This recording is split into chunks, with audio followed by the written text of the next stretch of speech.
Students example number 55 शुरू करेंगे बेटा।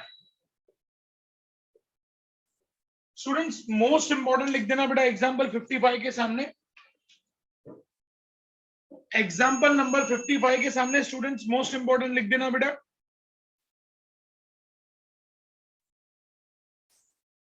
शुरू करते हैं students. Ashish and Nimish were partners in a firm sharing profit and loss in the ratio of 3:2। पहले हम लोग चेक कर लेते हैं बेटा क्या क्या बनाने को बोला है। Prepare revaluation account, partners capital account and balance sheet of the firm after गीता's एडमिशन। तो ये मैंने बनाया सबसे पहले revaluation account, particular rupees.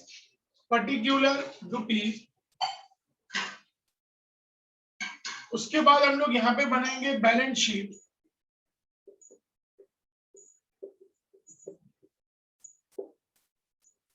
Liabilities rupees, assets rupees. फिर उसके बाद हम लोग बनाएंगे कैपिटल अकाउंट। अब कैपिटल अकाउंट में पर्टिकुलर क्या क्या नाम है बेटा कैपिटल में? Ashish, Nimish and Geeta. Ashish, Nimish, Geeta. Particular Ashish, Nimish, Geeta.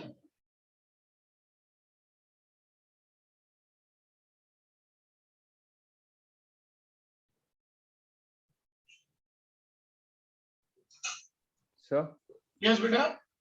Sir आज मतलब पेपर मतलब जो वो वर्कमैन कंपनसेशन रिजर्व होता है सर, फिर तो हाँ। रिमेनिंग अमाउंट उसको हम ओल्ड रेशियो में डिस्ट्रीब्यूट करेंगे। ओल्ड रेशियो में बेटा compulsory.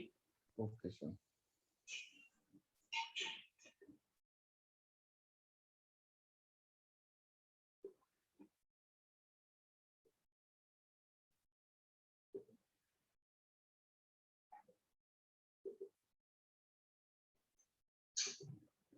And then working notes में हम लोग बनाएंगे कैश अकाउंट।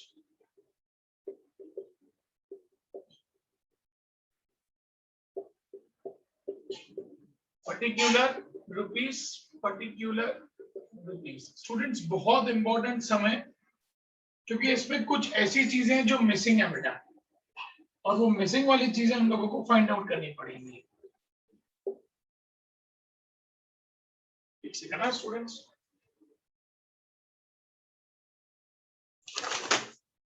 ओके स्टूडेंट शुरू करते हैं बेटा। Ashish and Nimish were partners in a firm sharing profit and loss in the ratio of 3:2।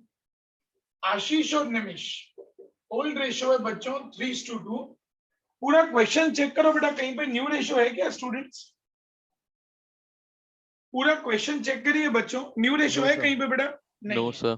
अगर न्यू रेशियो नहीं है मतलब हम लोग सैक्रिफाइस रेशियो फाइंड नहीं करेंगे। आगे देखते हैं क्या लिखा है बेटा। On 31st March 2019 their balance sheet was as follows। Balance sheet दिया हुआ है। On 1st April 2019 Geeta was admitted into partnership for 1/4 share in the profit on the following terms। Gita को हम लोग लेके आए 1/4 टर्म्स के हिसाब से। Point number 1, goodwill of the firm was valued at ₹2 lakh. Students firm की गुडविल 2 लाख है। अगर फर्म की गुडविल 2 लाख है तो स्टूडेंट्स गीता पूरे के पूरे 2 लाख लेके आएगी या वो सिर्फ अपने शेयर की गुडविल लेके आएगी स्टूडेंट्स? तो उसके शेयर की उसके शेयर का। उसके शेयर की। तो हम लोग निकालेंगे गीता's गुडविल 2 लाख into 1/4। इसका मतलब गीता को 50,000 का गुडविल लाना पड़ेगा। क्लियर हो बच्चों में स्टूडेंट्स? Yes sir. आगे बढ़ते हैं बेटा। Geeta brought ₹3 lakh as a capital. Geeta 3 lakh रुपए का कैपिटल लेके आए। वेदांत एंट्री बताइए बेटा। वेदांत, गीता 3 लाख का कैपिटल लेके आ रहे हैं, वेदांत एंट्री बताइए बेटा। मैं अभी ज्वाइन हुआ तो मैं 3 लाख का कैपिटल लेके आ रहे हैं बेटा। सिंपल 3 लाख का कैपिटल लेके आ रहे हैं। कैपिटल आता है तो उसकी एंट्री क्या करते हैं बेटा हम लोग? सर कौन लेके आ रहा है कैपिटल? गीता गीता गीता लेके आ रही है बेटा। गीता अकाउंट क्रेडिट होगा। गीता को क्रेडिट करेंगे, डेबिट किसको करोगे बेटा? क्या आएगा? कैश। कैश। सिंपल। तो cash account debit to Geeta's capital, Geeta capital का लेके आ रहे हैं 3 लाख रुपया। अब इसका पोस्टिंग करेंगे बेटा, कैश अकाउंट डेबिट, कैश के डेबिट में लिखेंगे to Geeta's capital 3 lakh, to Geeta's capital है, टू मतलब यहाँ पे क्रेडिट पे लिखेंगे बाय कैश, गीता के कॉलम में 3 लाख। यहां तक क्लियर बच्चों सबको बेटा? Yes, sir. Yes, sir. आगे बढ़ेंगे students. And her share of goodwill premium in cash, और उनके शेयर का गुडविल, उनका शेयर है 50,000, वो कैश में लेके आ रहे हैं बेटा। अगर गुडविल कैश में लेके आ रहे हैं, राहुल एंट्री बोलिए बेटा। Sir cash account debit to PFG, cash account debit to PFG, amount आएगा 50,000 50,000। पीएफजी को क्लोज करने की एंट्री हमको कशिश बताएंगे। कशिश पीएफजी को क्लोज करने की एंट्री बोलिए बेटा। PFG account debited to old partners capital. PFG account debited to A to N.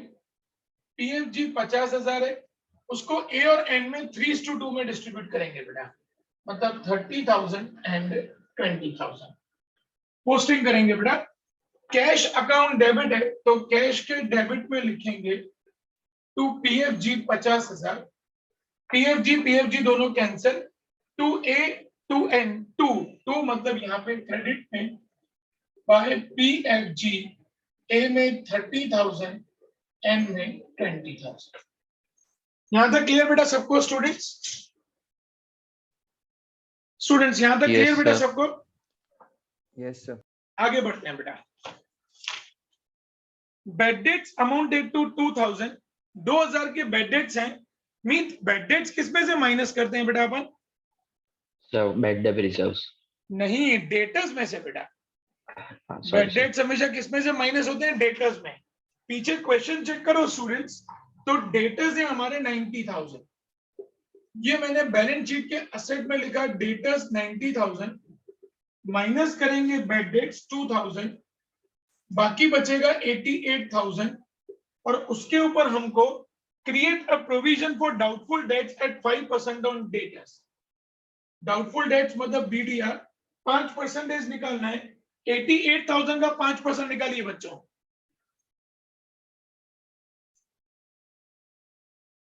88,000 का 5% निकालिए बच्चों। 4400 4400 माइनस करिए बच्चों।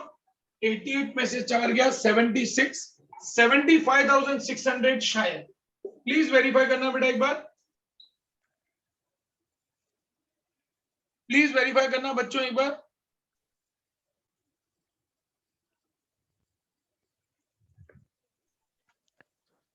Sir, Yes, sir. 83,600 नहीं आएगा यहाँ पे? एक मिनट, 88, हाँ मेरी मिस्टेक है बेटा, मैंने 80,000 के हिसाब से माइनस किया है। 88 में से 4,000 गया 84, 83,600 3,600. मैंने इसलिए बोला ना वेरीफाई करो बेटा, हो सकता है मिस्टेक हो। Bad debts and bed date reserve, कुछ इसकी सेकंड इफेक्ट कहाँ जाएगी बेटा? Bad debts and bed date reserve की, क्या sir? Bad debts and bed date reserve की सेकंड इफेक्ट कहाँ जाएगी बेटा? रीवैल्यू। रिवैल्यूएशन के डेबिट में। स्टूडेंट्स लॉजिक समझना बेटा, यहां पे लिखेंगे हम लोग टू बेड डेट रिजर्व 2,000 और 4,400, 2,000 प्लस 4,400 माइनस टोटल 6,400 अमाउंट हमको रिकॉर्ड करना था, लेकिन ऊपर क्वेश्चन में चेक करो बेटा, आपको प्रोविजन फॉर डाउटफुल डेट्स 1,000 दिया है, मतलब 1,000 ऑलरेडी रिकॉर्ड हो चुका है।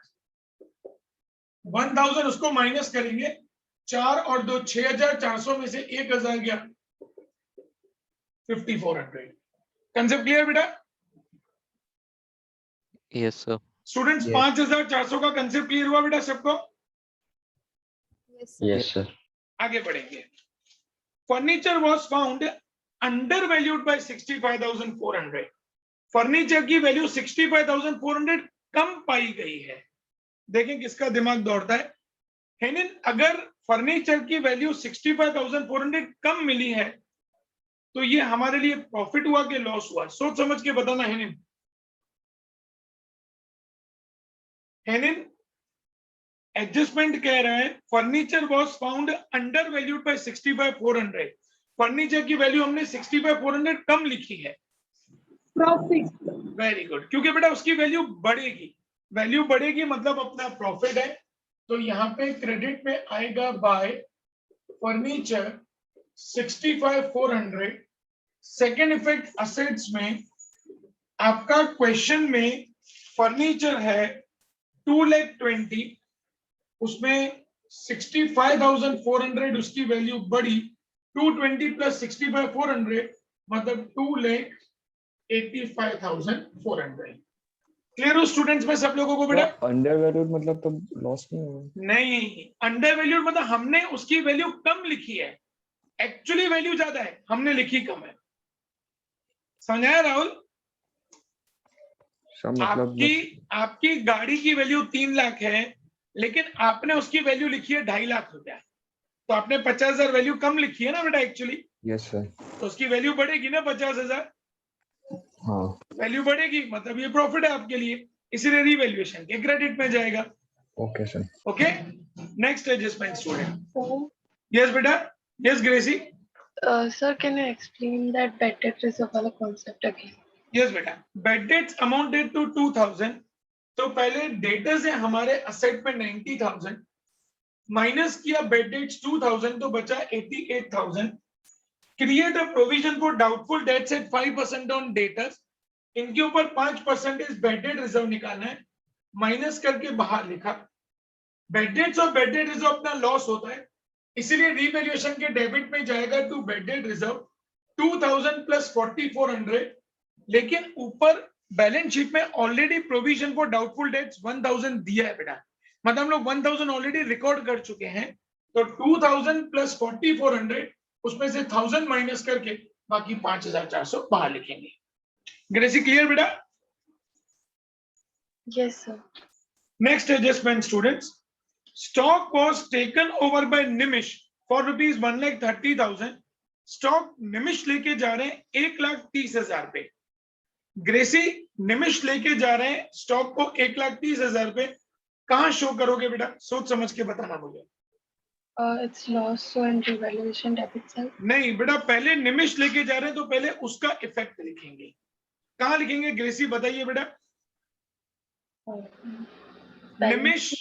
निमिष is the receiver, Nimish stock लेके जा रहे हैं बेटा, तो डेबिट दी रिसीवर, पार्टनर्स कैपिटल के डेबिट में लिखेंगे टू स्टॉक, निमिष के कॉलम में 1,30,000।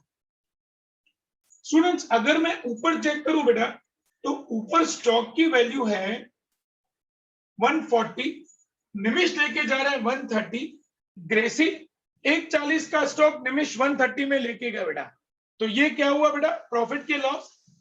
Loss. लॉस, तो रीवैल्यूएशन के डेबिट में टू स्टॉक 10,000। स्टॉक के बाद liability against workmen's compensation fund was determined at ₹30,000। हमको वर्कर्स का एक क्लेम हुआ है जिसके लिए हमको उनको 30,000 रुपीज पे करने, हमने अभी तक पे नहीं किए, हमको पे करने हैं। कृपल, जब हमको कोई भी पैसा फ्यूचर में पे करना होता है उसको हम कहां पे लिखते हैं Kripal? Sir, liabilities. Very good, तो लायबिलिटी में लिखेंगे बेटा वर्कर्स क्लेम, हमको टोटल क्लेम का देना है 30,000। पीछे देखते हैं बेटा वर्कर्स के लिए कोई एडजस्टमेंट है क्या, मतलब बैलेंस शीट में? बैलेंस शीट में वर्कर कंपेंसेशन फंड हमको दिया 20,000। स्टूडेंट लॉजिक समझना, टोटल हमको क्लेम का देना था 30,000 रुपया, जिसमें से हमारे पास वर्कर्स कंपेंसेशन फंड में 20,000 पड़े हैं, मुझे 30,000 देने, 20,000 ऑलरेडी मेरे पास पड़े, तो मुझे बाकी और कितना अरेंज करना पड़ेगा, और मेरा कितना लॉस हुआ? 10,000। ये मेरा लॉस है, तो रीवैल्यूएशन के डेबिट में लिखेंगे टू वर्कर्स क्लेम 10,000। स्टूडेंट्स यहां तक क्लियर बेटा सबको? Yes, sir. कोई डाउट बेटा यहां तक? No sir. आगे बढ़ेंगे स्टूडेंट्स। नेक्स्ट एडजस्टमेंट स्टूडेंट्स, सबसे इंपॉर्टेंट एडजस्टमेंट इसी एडजस्टमेंट के लिए हम लोगों को ये सम करना था। क्या लिखा है बेटा, आफ्टर द अबव एडजस्टमेंट, मतलब जब सब कुछ कंप्लीट हो जाए, capitals of Ashish and Nimish were to be adjusted taking गीता's कैपिटल एज द बेस। अब स्टूडेंट्स सबसे इंपॉर्टेंट ये बेटा कि जब भी हमको किसी का बेस लेना होता है तब हमको क्वेश्चन में न्यू रेशियो चाहिए होता है स्टूडेंट्स, वो फाइंड आउट करना पड़ेगा। एक्सेस और shortage was to be adjusted by opening current account. अब स्टूडेंट्स जब भी ये बेस वाला एडजस्टमेंट आता है बेटा, तो पहले आपका जो जो चीजें बाकी हैं उनको हम लोग शिफ्ट करेंगे। ऊपर आप असेट्स में देखो बेटा, तो असेट्स में पहले प्लांट एंड मशीन है, तो उसको हम लोग असेट्स में लिख देंगे प्लांट एंड मशीन 2,90,000। फर्नीचर हम ऑलरेडी लिख चुके हैं, डेटर्स हम ऑलरेडी लिख चुके हैं, स्टॉक वो तो निमिष लेके गए थे, वो आ गया। कैश, कैश के डेबिट में लिखेंगे to balance brought down, amount है 41,000। अब लायबिलिटी में आ जाते हैं बेटा, लायबिलिटी में आशीष और निमिष का कैपिटल है, तो कैपिटल के क्रेडिट में लिखेंगे बाय बैलेंस ब्रॉट डाउन, आशीष का कैपिटल है 3,10,000, निमिष का कैपिटल है 2,90,000। उसके बाद जनरल रिजर्व दिया हुआ है। देवांश जनरल रिजर्व को क्या करते हैं बेटा, देवांश जनरल रिजर्व को क्या करते हैं बेटा, डिस्ट्रीब्यूट। यहां लिखेंगे bye general reserve. Students general reserve का अमाउंट है 50,000, उसको आशीष और निमिष में ओल्ड रेशियो 3:2 मतलब 30,000 एंड 20,000 करके लिखेंगे। उसके बाद वर्कमैन कंपेंसेशन फंड वो कंप्लीट हो गया, उसको लिखने की जरूरत नहीं है। क्रेडिटर्स इज 1,10,000, वो हम लोग बैलेंस शीट के लायबिलिटी में लिखेंगे क्रेडिटर्स 1,10,000। स्टूडेंट्स सबसे पहले बेटा आप लोग यहां तक कंप्लीट करेंगे, उसके बाद मैं आपको टोटल सिखाऊंगा क्योंकि इसका टोटल बिल्कुल डिफरेंट है बेटा। पहले यहां तक कंप्लीट कर लो सब लोग।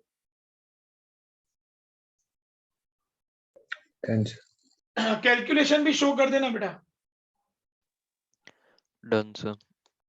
2 मिनट बेटा, सबका कंप्लीट हो जाए।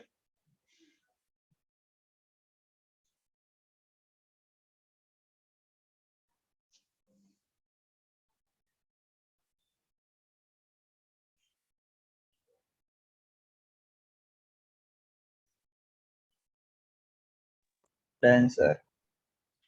Done, sir. बेटा सबका कंप्लीट हो गया स्टूडेंट्स, बोर्ड वाला। नाउ स्टूडेंट्स मेरे साथ साथ में आप लोग आगे का पूरा सम करेंगे। सबसे पहले हम लोग रीवैल्यूएशन का टोटल करेंगे। रीवैल्यूएशन का क्रेडिट का टोटल है 65,400, वही हम डेबिट में रखेंगे। 65,400 में से 10 + 10 20, 25,400 में माइनस करो बेटा तो डिफरेंस आएगा 40,000। इसके सामने लिखेंगे टू कैपिटल। इसको आशीष और निमिष में डिस्ट्रीब्यूट करेंगे बेटा ओल्ड रेशियो में 3:2 में। 40,000 को 3:2 में डिस्ट्रीब्यूट करो ना बेटा।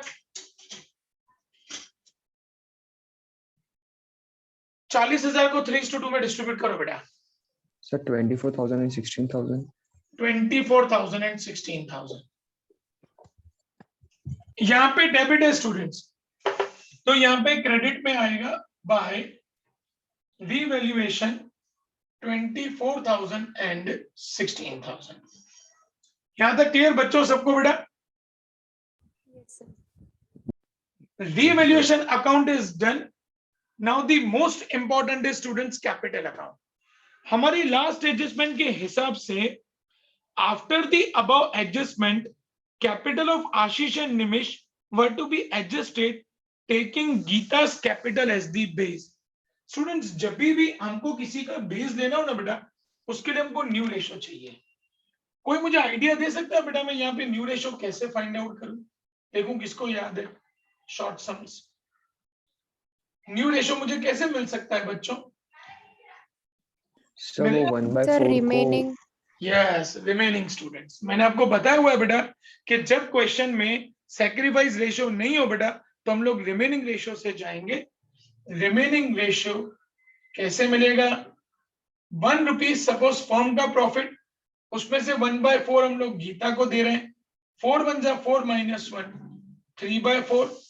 ये 3/4 ए और एन दोनों को मिलेगा। 3/4 का ए को मिलेगा 3/5 और 3/4 का एन को मिलेगा 2/5। तो 3 3 जा 9/20, 3 2 जा 6/20। 9:6, 9/20, 6/20। न्यू रेशियो गीता का 1/4, मुझे यहाँ पे 20 लाना पड़ेगा, तो 9:6:5 ये हमारा न्यू रेशियो हो जाएगा। कंसेप्ट क्लियर बच्चों? Yes sir. Yes sir. Students, अब हमको जिसको बेस बनाना है बेटा, उसकी कैलकुलेशन किस तरीके से होंगी, ध्यान से सब लोग समझेंगे बच्चों। स्टूडेंट्स, एज पर लास्ट एडजस्टमेंट हमको किसको बेस बनाना है बेटा? क्वेश्चन चेक करिए।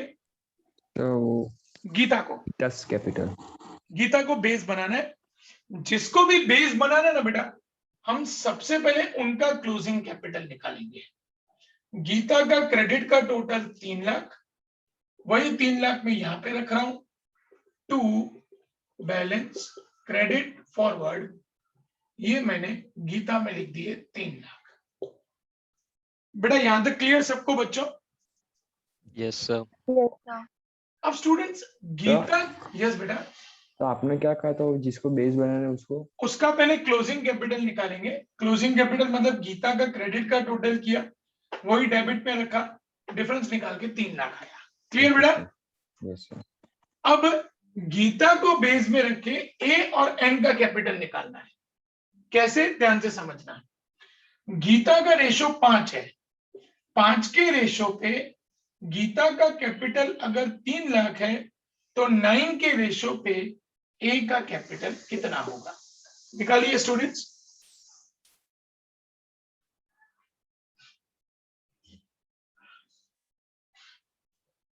निकालो कितना आ रहा है बेटा?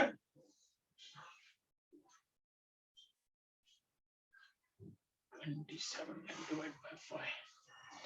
5 5 5 4 I think 5,40,000. Yes sir. Students Yes, ये ए का कैपिटल, ए का क्लोजिंग कैपिटल, मतलब यहां पे बैलेंस क्रेडिट फॉरवर्ड में लिखेंगे 5,40,000। ऐसे ही हम लोग एन का कैपिटल निकालेंगे। 5 के रेशियो पे गीता लेके आ रही है 3 लाख, तो 6 के रेशियो पे एन कितना लेके आएंगे? निकालो बेटा। 3,60,000। 3,60,000। बेटा ये कैलकुलेशन सबको क्लियर हुआ स्टूडेंट्स? Yes, sir. किसी को डाउट बेटा? ये सर मेरे को कैलकुलेशन समझाओ ना फिर एक बार।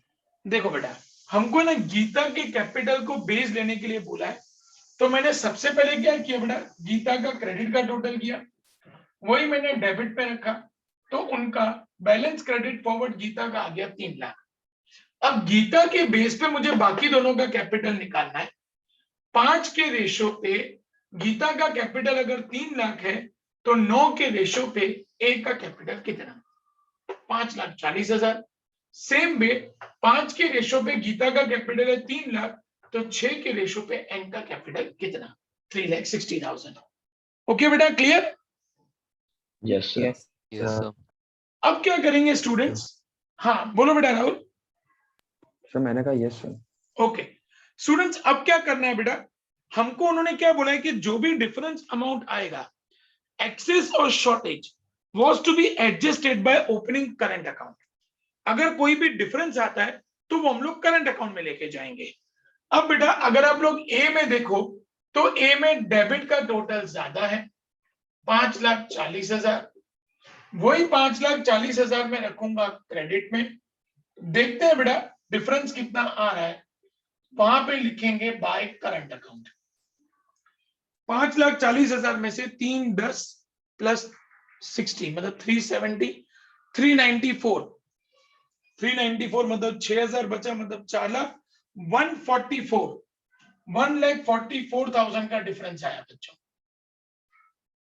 करेक्ट हो बेटा मैं स्टूडेंट्स?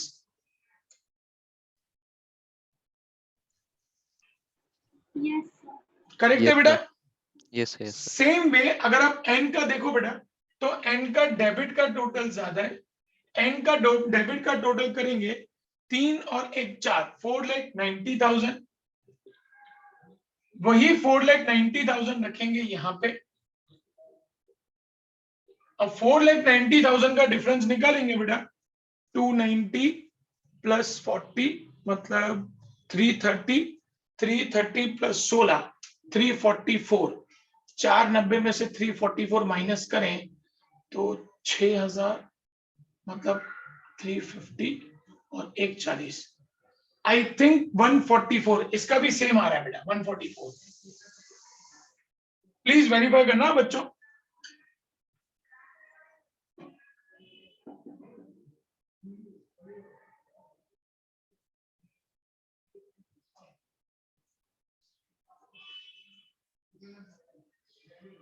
वेरीफाई करना बच्चों। Yes sir. करेक्ट है बेटा? Yes, sir. Yes, sir. Now अब स्टूडेंट्स ये जो दोनों करंट अकाउंट आए बेटा वो क्रेडिट में आए हैं। क्रेडिट को जब हम लोग ट्रांसफर करते हैं तो डेबिट में, डेबिट मतलब कि असेट, असेट में लिखेंगे is current account 144 and ends current account 144, और ये जो बैलेंस था बेटा वो आ जाएगा, यहाँ डेबिट है तो यहाँ पे क्रेडिट, क्रेडिट मतलब लायबिलिटी, लायबिलिटी में लिखेंगे कैपिटल ए एन जी, ए का कैपिटल है 5,40,000, एन का कैपिटल है 3,60,000 और जी का कैपिटल है 3 लाख। 5 और 3 8, 9 और 3 12 लाख बाहर। यहां तक क्लियर स्टूडेंट्स? स्टूडेंट्स यहां Yes, तक sir. क्लियर बेटा? Yes sir. Revaluation done, capital done. अब हम लोग कैश का टोटल करेंगे बेटा। कैश का टोटल करें तो 3,50,000 प्लस 41 मतलब 3,91,000, वही 3,91,000 यहाँ पे बाय बैलेंस क्रेडिट फॉरवर्ड 3,91,000, ये 3,91,000 आ जाएगा असेट्स में, कैश अकाउंट या कैश बैलेंस 3,91,000। अब बेटा दोनों तरफ का टोटल करेंगे, देखो टैली आ रहा है 12 1 13, 13,40,000 ये लायबिलिटी का टोटल है। असेट्स का टोटल देखें बेटा तो 2,85,000 प्लस 2,90,000 मतलब 2 और 2 4, 4,90,000, 5,70,000, 5,70,000 plus 80, 5,70,000 plus 80, 6,50,000, 6,58,000, 6,59,000, 7,59,000, 7,59,000। Yes, sir. आ गया sir. आगे बेटा 13,40,000। यस सर आ गया। Okay Yes, sir. तो स्टूडेंट्स नया पॉइंट क्या था बेटा? नया पॉइंट ये था कि हमको गीता को बेस में रख के बाकी दोनों का हमको कैपिटल निकाला था। गीता का कैपिटल था 3 लाख, इनके न्यू रेशो के बेस पे हमने इन दोनों का कैपिटल निकाला, फिर इन दोनों का जो डिफरेंस आया बेटा उसको हम लोग बाय करंट अकाउंट करके हमने उसको असेट्स पे ट्रांसफर किया, और ये जो इनका कैपिटल था वो हम लोगों ने लायबिलिटी में ट्रांसफर किया, कैश का बैलेंस यहाँ पे ट्रांसफर किया और दोनों तरफ हमारा बैलेंस शीट टैली आ गया। सम क्लियर बेटा सब लोगों को स्टूडेंट्स? Yes sir. सब Yes, में कोई sir. डाउट बेटा किसी को भी? No sir. स्टूडेंट्स कंप्लीट करिए बेटा सम। सर इसका पिक भेज दो ना। यस बेटा भेज देता हूँ। स्टूडेंट्स मोस्ट इंपोर्टेंट समय है बेटा ये,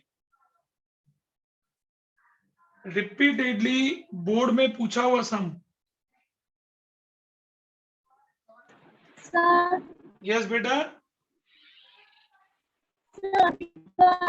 आना नहीं उसमें फर्स्ट टर्म में सिर्फ एमसीक्यूज पूछे रहोगे, राउंड तक कर रहा है। बेटा वापस बोलना ना एक बार, आपकी आवाज क्लियर नहीं आ रही है।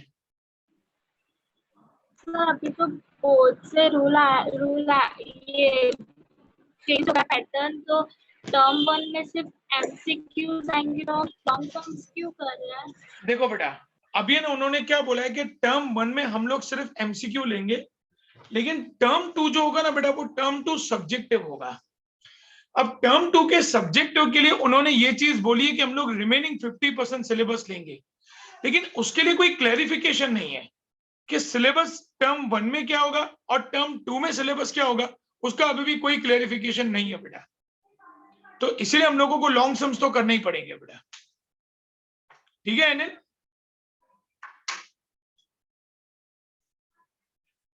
स्टूडेंट्स ये सम फटाफट कंप्लीट करिए बेटा।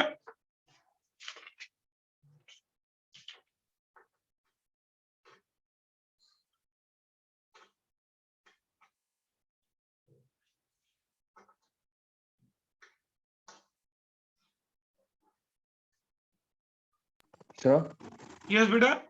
सर मंडे को टाइमिंग्स क्या होंगे क्लास? बेटा मैं आपको कल अपडेट करता हूँ। हाँ देखो, अच्छा हुआ याद दिलाया बेटा। मुझे आप लोगों की स्कूल की टाइमिंग्स बता दीजिए ना, सब लोग एक एक करके।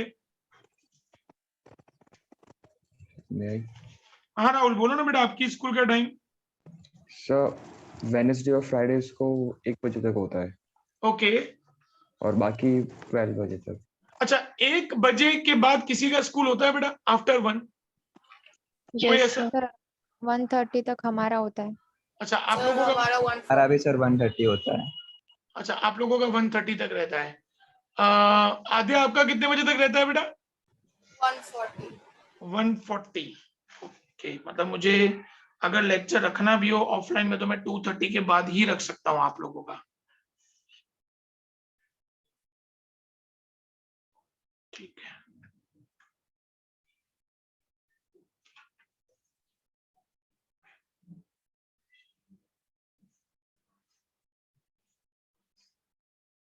मैं आप लोगों को बेटा टाइम टेबल है ना कल तक अपडेट कर दूंगा बेटा, सब लोगों को, डोंट वरी। तो अकाउंट्स की तो क्लास नहीं होगी? है आपने बोला था क्लास? Next week. नहीं मैं कैंसिल कर दिया बेटा, मैं बता ही नहीं वाला था बेटा। ये सम हो गया सब लोगों का students? Yes yes, sir. Yes sir. Students अब है ना नेक्स्ट वीक के लिए सिर्फ अकाउंट्स के लेक्चर हमारे ऑफलाइन रहेंगे बेटा, क्योंकि एक वीक हम लोग थोड़ा सा एटमॉस्फेयर देख लें, सब कुछ सेटल डाउन हो जाए, आप भी सेटल डाउन हो जाए, हम भी सेटल डाउन हो जाए। तो नेक्स्ट वीक के लिए सिर्फ अकाउंट्स के लेक्चर जो है ना स्टूडेंट्स, हम लोग उसी को ऑफलाइन लेंगे, बाकी ऑनलाइन रहेंगे lectures. All the lectures will be offline from 18th of July। 18 जुलाई से हमारे सारे लेक्चर्स ऑफलाइन हो जाएंगे। सिर्फ ये वीक हम लोग एक बार सब सेटल डाउन हो जाए बेटा, इसी के लिए हमने सिर्फ और सिर्फ अकाउंट्स के लेक्चर्स ऑफलाइन रखे, जो नीड है बेटा, हमारी बहुत नीड है। स्टूडेंट्स मैं जानता हूं बेटा आप लोगों में से कुछ बच्चे ऐसे हैं जो ऑनलाइन में कंफर्टेबल भी हैं, लेकिन कुछ बच्चे ऐसे हैं जो ऑनलाइन में कंफर्टेबल नहीं है। तो स्टूडेंट्स इसीलिए हम लोगों ने बहुत सोच समझ के ये डिसीजन लिया है कि इस पर्टिकुलर एक वीक के लिए हम सिर्फ अकाउंट्स के लेक्चर्स को ऑफलाइन जाने देंगे, ताकि आप लोग सब एडजस्ट हो जाओ। उसके बाद हम लोग सारे लेक्चर्स को ऑनलाइन में कन्वर्ट कर देंगे। Point number 1। Point number 2 students, आपकी जो ये संडे की इकोनॉमिक्स की एग्जाम है, मैं उसको नेक्स्ट संडे पे पोस्टपोन कर रहा हूं। रीजन बीइंग, मैं चाहता हूं स्टूडेंट्स कि अगर एक बार मंडे से ऑफलाइन शुरू ही हो रहा है तो हम लोग एग्जाम भी ऑफलाइन ही लें। तो इसीलिए ये संडे आपका कोई एग्जाम नहीं, ये संडे की एग्जाम को हम लोग पोस्टपोन करके नेक्स्ट संडे लेके जा रहे हैं। Am I clear to everyone students? तो मंडे में भी मैं मतलब 50% नहीं आ पाऊंगा बेटा। बहुत इंपॉर्टेंट सम्स हैं अभी आगे के सारे राहुल, जैसे ये वाला सम था ना बेटा, इफ मंडे नॉट। मैं राहुल वही बोल रहा हूँ बेटा, पहले सुन लो मेरी बात। क्योंकि ना जैसा आज हम लोगों ने सम किया है ना बेटा, अब ऐसा ही सम मुझे एक्चुअली आज था कि मैं 2 सम्स कराऊंगा, लेकिन दोनों सम्स क्या है बेटा कि ऑलमोस्ट सेम है, एक पॉइंट उनका अलग है। तो वो क्या हो जाएगा, वो कंफ्यूजन क्रिएट करेगा। इसीलिए मैं चाहता हूं बेटा कि मैं जो दूसरा सम है ना आप लोगों को मंडे ही कराऊं, क्योंकि ये जो अब पीछे के 4-5 सम्स है ना बेटा, ये बोर्ड के मोस्ट इंपॉर्टेंट सम्स हैं। तो ऐसा ना हो बेटा कि हमारे दिमाग में कोई कंफ्यूजन हो जाए, मैं कोई रिस्क नहीं लेना चाहता हूं। इसलिए आज मैं आप लोगों को ये एक ही सम करा रहा हूं। अब इसी के रिलेटेड दूसरा सम है, लेकिन उसमें क्या एक पॉइंट सिर्फ ऐड है, एक पॉइंट सिर्फ नया है, वो हम लोग स्टूडेंट्स मंडे को करेंगे। और मंडे मैं आप लोगों को इस चैप्टर के कुछ सम्स होमवर्क में दूंगा। जिसको हम लोग फिर वेडनेसडे को चेक करके और फिर हम लोग आगे बढ़ेंगे। प्रोबेबली स्टूडेंट्स वेडनेसडे तक हमारा ये चैप्टर कंप्लीट हो जाना चाहिए। By the higher side Friday आप लोगों का स्टूडेंट्स ऑफलाइन